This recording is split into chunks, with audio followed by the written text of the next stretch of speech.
Okay, it is 7 p.m. on Tuesday, February 11th, 2020. And we're gonna open the regular board meeting. Just hiding things under my keyboard. We do roll No, call, they're at the please. back Yep. table. Trustees Chris Sample, Here. John Talbot, Here. William Luxinger, Here. Dina Simpson is absent, Jen Christensen, here, Jared Doan, Here. President Rick Worm, Here. Treasurer Brenda Onemany, Here. I Clerk Sandy Mazem here, Attorney David Silverman, Here. and we have Attorney Mark Henley here, Public Works Supervisor Brett Berge. Here. Could you please rise and say the Pledge of Allegiance? I pledge allegiance to the flag of the United States of America and to the republic for which it stands, one nation, under God, indivisible, with liberty and justice for all. Thank you. All right, will you read the items on the consent agenda? Yep, for approval tonight on the consent agenda is item number 1, January 14th, 2019, regular board minutes, that should say 2020 regular board minutes. Slacker. Agenda number 2 is the bills payable warrant list dated February 11th, 2020. Number 3 is the resolution number 20-04, a resolution amending the village's sexual harassment policy to add an annual training requirement and adopting a policy for handling complaints of sexual harassment made by one elected official against another elected official. Item number 4 is resolution number 20-05, a resolution amending the Village of Davis Junction Personnel Policy Manual, Section 7.10, Drug and Alcohol Policy. Number 5 is ordinance number 20-02, an ordinance regarding solicitors. Number 6 is resolution number 20-06, a resolution approving and authorizing execution of 2020 outdoor warning siren system annual maintenance contract with Fulton Siren Services. Number 7 is ordinance number 20-03, an ordinance regarding smoking on certain village property. Number 8 is resolution number 20-07, a resolution on approving and authorizing execution of proposal from Larson & Larson Building, Inc. for furnishing and installation of exterior roof ladder on well building 1. And number 9 is resolution number 20-08, a resolution approving and authorizing execution of professional service agreement between the Village of Davis Junction and B&F Construction Code Services, Inc. At this time, do any of the board members wish to pull any of the items for further discussion? Entertain a motion. Well, you want me to do it? I'll do it. Yeah. I move to place agenda items 1, 2, 3, 4, 5, 6, 7, 8, and 9 inclusively as consent agenda items. Further, I move that all items be considered together as the consent agenda. Second. William makes a motion to place items 1, 2, 3, 4, 5, 6, 7, 8, and 9 inclusively on the consent agenda. Jared seconds. Is there any discussion? Roll call, please. Jen? Yes. Jared? Yes. John? Yes. Dina is absent. Chris? Yes. William? Yes, Second motion. I move to adopt items. Can I just say 1 through 9? Yes, Yeah. you can say 1 through 9. Okay. We don't need to Items 1 through 9 inclusively on the consent agenda in a single group pursuant to the omnibus vote procedure specified in the Illinois Municipal Code. Second. William makes a motion to include items 1 through 9, or adopt items 1 through 9 inclusively on the consent agenda. Jared seconds. Any discussion? Roll call, please. Jared? Yes. John? Yes. Dina is absent. Chris? Yes. William? Yes. Jen? Yeah. Motion passes 7:05. If I get my So, yeah, the only time you would list them like individually like that is if somebody was removed. That's good clarification. All right, so there were no items removed, we'll skip that, we'll move on to the report of the officers. We have the water bill drawing. Mark? Oh, okay. Want to do this, Mark? David can't wait to leave us, so. Not to disclose the identity, so here's your, Oh, we'll see who it is. 144 Prairie Moon. He always wins. So close, yep, so close. All right. Discussion on on-call time. So we've talked about this for a couple weeks, and mainly about the pay on Sundays is where it started, for the double time with the plowing. And then about anything dealing with when, if they're on call and how the law relates to that. Do you have anything on that? Did Margaret's email go around? Yes, Mark's email is in the board packet. Okay. So, really, in summary, as Margaret said, it's typical for employers to incentivize on-call work, but you will have to pay them, obviously, for the time they work, and if it's beyond their 40 hours, you would have to pay them overtime. Time and a half. Time and a half, yep. That's really it. I mean, you do have a need for it. Most public works, departments, especially during the wintertime, keep employees on call, especially when there's expected weather and things like that. So that's where it's at. There's not a whole lot to say. I mean, But if I read her email right, it said that, on-call would be an emergency situation, which would, nullify the, what's that, 1 day and 7 portion, because that was part of the exceptions, was, an emergency. hold on one second. Yes, the village has the absolute right to require employees to be on call for various emergency and unpredictable events such as snow. The problem is that an employee who is on call easily can avoid coming into work by simply not answering the call, which is, we've discussed this, obviously. This is the whole problem. This is why you do provide the incentive. You know, you're on call this weekend, whatever that incentive is, usually financial, of course. Well, we already voted to, put it into the handbook, so it's kind of moot. It was just for my own, going forward, just Yep. wanted to know. Rick can veto it if he wants to. That just, you know, he voted for it, so why would he want to do that? We did it last time on the streets for, paving, and he voted yes, and then he vetoed it. Justin? Yep, you have to use a microphone. Yeah. And it's not on, so you'll have to push the little circle button, and one of these days we'll turn it on before a meeting. It'll shut itself off after so long. That's All right. on. So, my name is Justin Maas. I'm actually here because I listened to your guys' video last week. I listened to you guys discuss about employees, about, hey, they're replaceable. So, when I'm listening about how much you're talking about my tax-paying money and paying double time. So, here's where my question comes into you guys. Based on your information, because you're going after double time, right? My money pays for it, my taxes pay for it. Have you looked at what it costs to get a supplemental person to come in and go ahead and plow those streets, or if your employees do not show up to work? Have you gone ahead and figured out how much your average labor of overtime you guys are running, period? Have you, any of you guys have licenses to go ahead and plow the roads in case they do not show up? Have you looked at how much time it takes to train your employees and to go ahead and rebuild them to make sure that they can go ahead and do the job function? We're not allowed to work for the village, so we can't. No. No, it is.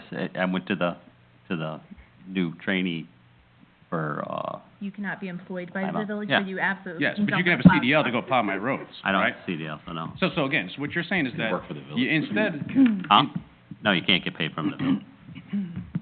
you get Go paid go for it ahead. now. Can be employed. I think you should let him make a statement. Yeah, just let him finish. So go ahead and finish. So here's where my question that kind of comes in from this whole thing, right? Most of our employees here at the village, right? They come in on their days off, they come in, they're productive out there, they do what they have to do to go ahead and make sure that our streets are being taken care of, right?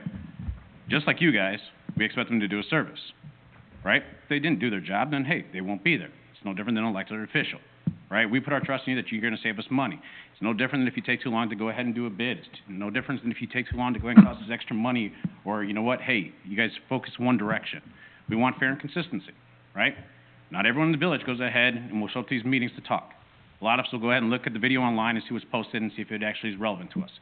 Where I have a real strong problem is when you guys start saying, hey, listen, our employees can be replaced. Because you're right, anyone's replaceable.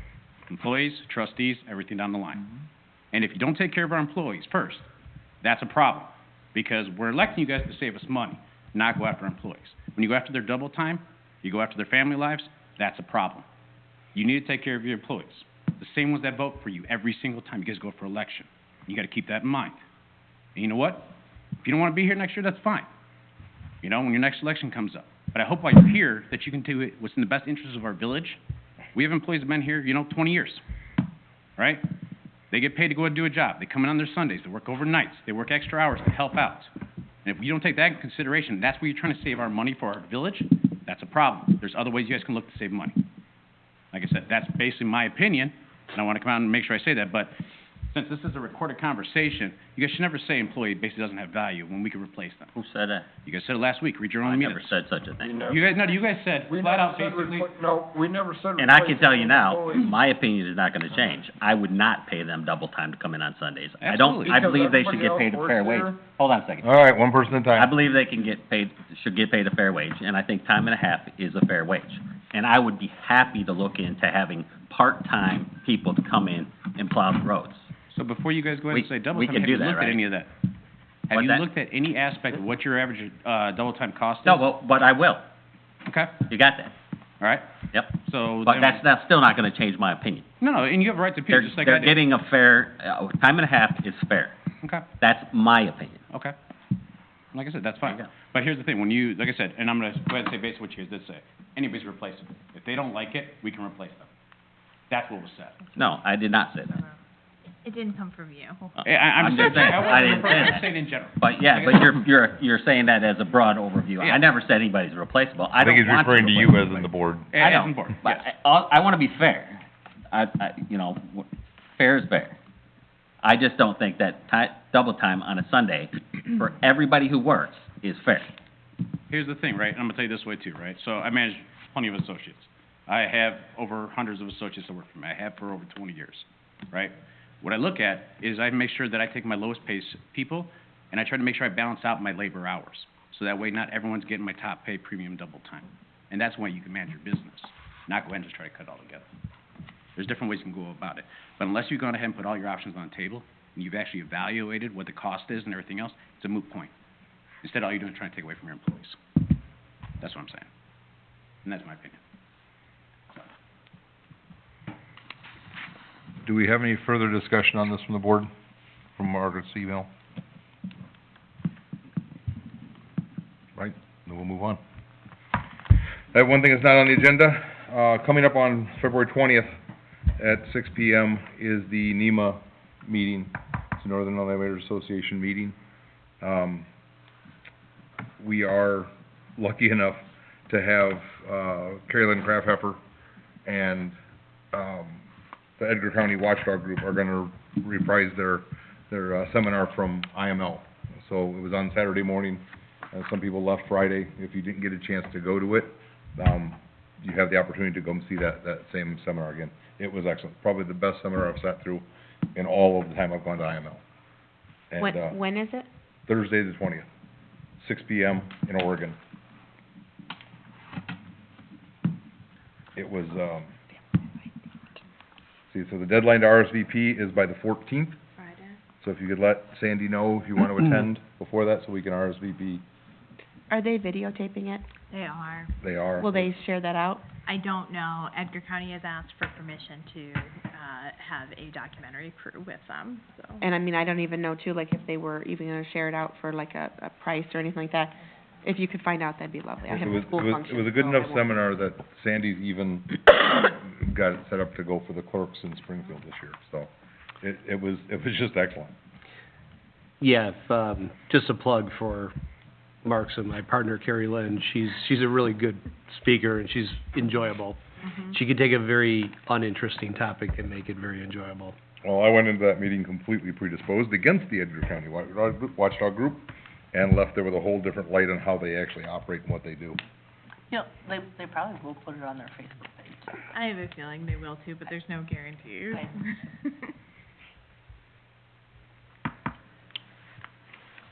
Okay, Friday morning for RSVPs? Let me know. All right, we'll move on. Sandy? I have a few things not on here. Just so everybody knows, I've been informed and kind of looked at it already. The zoning code for the village is now online on MuniCode. It is in the Appendix A, so everything with zoning code will start with the letter A first. Good. And then I did not have an opportunity to talk to Rick about this before the meeting, so I'm kind of just tossing out there blindly. The gentleman running the coffee truck came in today, and he would like to take his position back up at the fire station. he is still out of compliance with zoning. Last time you guys authorized him a waiver for a few months.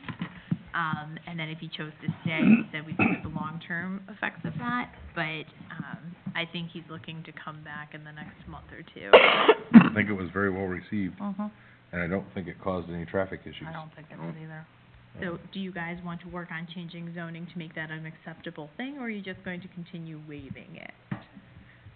I would think we would I think though you can process it through the temporary use provisions of the zoning code. It's not, what he's doing isn't. Well, but I'm saying we can, Change the zoning code. Yeah. we can work that out, Okay. yeah. So is So when would he wanna start? I didn't get all the details. I said, let's start with step one and make sure the board is okay with putting it back Like there. April-ish? He's already back from Florida, so I'm gonna guess like next month-ish. Okay, well, That's the type of time frame we work with. got it. Month-ish. So is everybody okay with that, working to try and get the coffee guy back into, Oh, by all means. Yeah. okay? I think it's an easy text amendment is what I'm saying. Yeah, so we can- probably. Yeah. Yep. So I'll work with, Mark. I would prefer you don't Would it, waive it. I think you need to I- come up with a I regulatory way don't to deal with disagree it. with that, but it's not my choice, Right, so. no.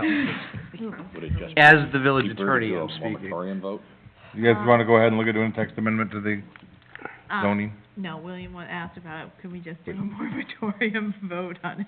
It's essentially the same thing as the waiver letter we did, essentially said that we know you're out of compliance, we will choose not to enforce our zoning for X amount of time frame. That's what we did. It's not a long-term solution, so if he wants to continue coming back, I don't disagree with David that we should probably amend our zoning to make it allowable. Yeah, doesn't it cost us more to keep doing that? No, because I'll just take the letter and change the name. Yeah, the letter doesn't cost us Yeah. anything. Well, Yeah. it's the time. Oh, and once the text amendment, then this is done. It's Yeah. a pretty easy text amendment, so We have to have a public hearing for that, though. you would. So that's why I was asking when he wants to start. Okay, you might wanna get a better understanding. All right. But keep in mind, you could do it on a 15-day notice. I know, but that's still the cost of publishing and posting a public Yeah. hearing. I know, All right. but That's why, I just want me to if it's viewed as a community benefit, know. and there's, I just would prefer you to work within the parameters of your ordinances. So which direction does the board wanna go? Do you wanna look at doing the same thing we did last year, or do you wanna do the steps of going through the text amendment? Text amendment. I don't care, either way. John? Either way is fine I with don't think it requires a public hearing and all that. I agree. I'd be fine with the letter. me. Either way is fine. Jared? Fine, With what? Which one? if we have to have a public hearing. Okay. So prepare us a text amendment. We'll prepare a quick and easy text amendment. Excellent. Am I working with And Mark she'll do a on that? 15-day notice. You'll work with Mark then. Perfect. Anything further? That's all I had. Brenda? In your packet is the January 2020 treasurer's report. If you have any questions, just let me know. That's all I have. All right. David? Nothing from the village attorney tonight. Mark? That's not Oh, true. I'm No, sorry. that's not You know true. what? Hold on. I must take that back. You're right. I was asked to give you an update on the burn ordinance. Okay. So last week, we had that discussion on what can be burned and what can't be burned, and then the whole issue of being able to burn logs. So we've made some revisions to the ordinance, that you saw before to account for the conversation that we had last week. That has that been distributed? No, Okay. it is not. The revised one is not. They'll see it next week. Okay. So we did send it to Sandy, however, because we wanted to make sure we captured the discussion properly. So what we've done, and one thing you should know is that, as I suspected, the village is not in fact exempt from the requirements of the Environmental Protection Act in this regard, because there's a broader public policy concern about air pollution coming from landscape fires and the like. So you definitely are part of the regulatory oversight of that. But Would that make IDOT also? I can't speak for IDOT, but I believe a Department of State is included in there. But you can burn landscape waste on the property where it's collected. You just can't take it off the property to another location so that you have like some massive pile of landscape waste, collected from throughout the village, burning it out in the 10-acre park or something like that. It has to be done on the property where it's at. Campfires, domestic fireplaces, you can certainly burn logs that fall on your property that you cut up on your own. That's now been accounted for.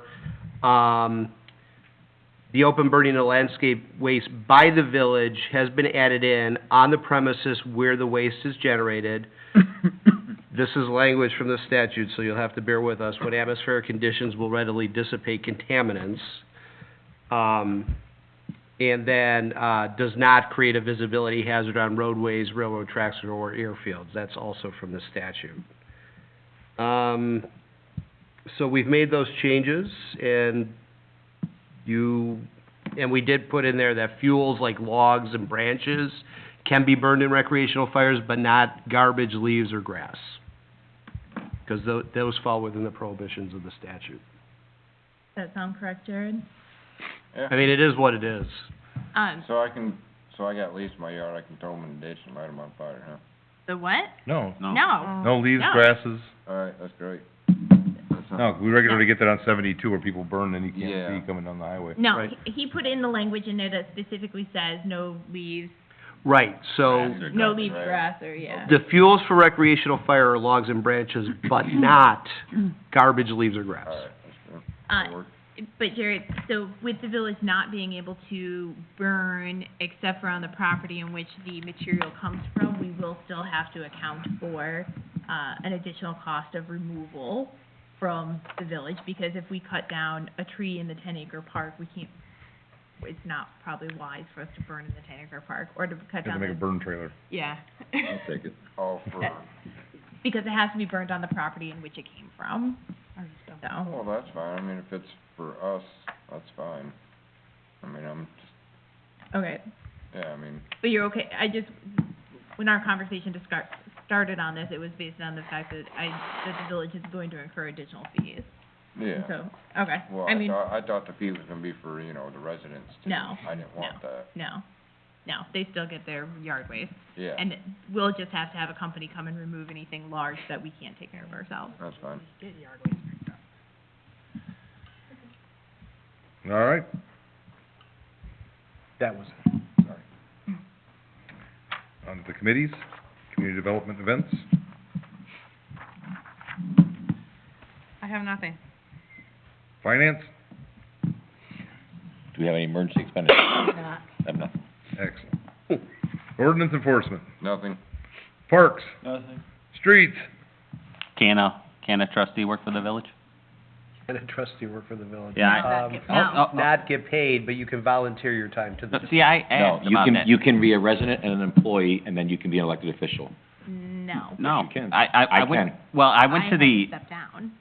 Brenda had to step down. I went to the, new elected officials meeting, and they specifically talked about, one of the portions was that, there was a guy who wanted to mow grass for wherever he was on the board. And they said he couldn't. I said, and I actually brought this up, can he volunteer? Right, and get paid. Well, I asked him, can he volunteer? And they said no, too.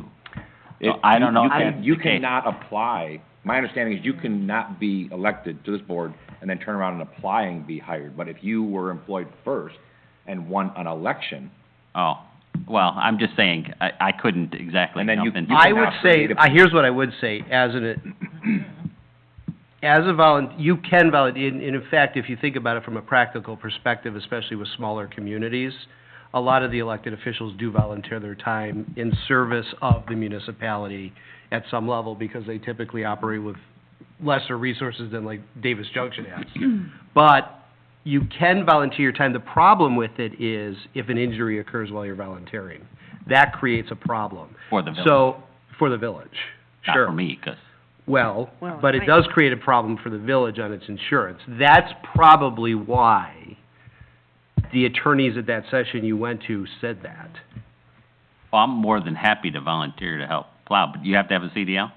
Yes. Oh, all right, well, I don't have one, so I can't help, No. sorry. And you did volunteer last 4th of July, which was No, I knew really that, but that was, appreciated. like, just, Well, before we had the nothing. bigger That wasn't trucks, we used to working. do it.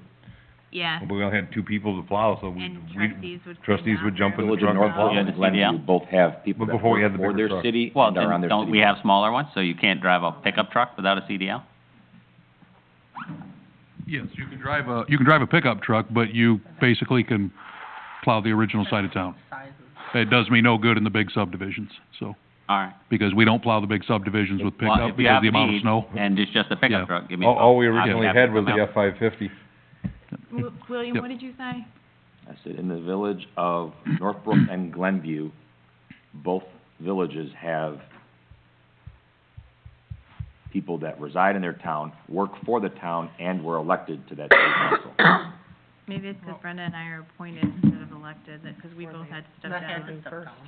That where they have their jobs I had to step This is a down. law that changes on the Kind of a conflict of interest to do both. So I. It's your First Amendment right to have your freedom of speech as a Completely. Like, that's what I'm saying. Oh. Or, I'm saying, because you're. You have to recuse yourself if you are directly involved in any financial impact that benefits you directly.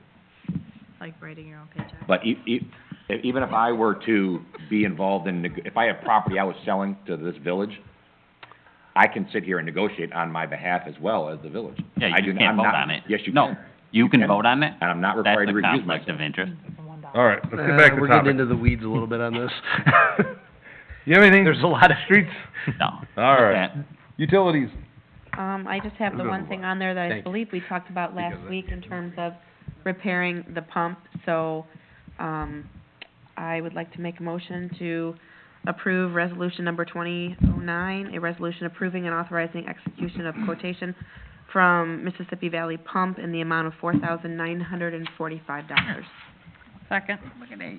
4,945? First stop doing that. Yeah. Who's second? Chris? Me. Jen. Jen, sorry. Dina makes a motion to approve resolution 20-09, a resolution approving, authorizing execution of quotation Mississippi Valley Pump, the amount of $4,945. Chris seconds. No, Nope, Jen. Jen seconds. I'd be, Stuck with Chris. Is there any discussion? Roll call, please. My brain is not working. John, Yes. Dina, Yes. Chris, yes. William, Yes. Jen, Yes. Jared. Yes. Motion passes 728. Anything further? No, sir. Oh. Sorry. Anybody have anything on economic development?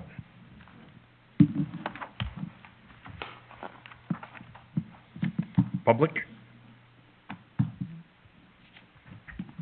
Anybody have anything further from the board? Just for clarity, Chris, this article says that firefighters can do that, the police cannot. So it must be occupation specific. I don't know, I'm just, what they told me at the IML was that I couldn't, that's all I cared. Is, they said you can't, they basically said I couldn't volunteer, and I couldn't figure out why you couldn't volunteer, but whatever. All right, Jared, no problem. And until somebody comes and tells me really that you can't, then I'm not too worried about it. And the village appreciates that. Entertain a motion to adjourn. I'll make a motion to adjourn. Second. Jen makes a motion to adjourn, Williams seconds. All in favor? Aye. Those any opposed, say the same sign? Can you send this out to them? Thanks. No. We're adjourned at 7:30.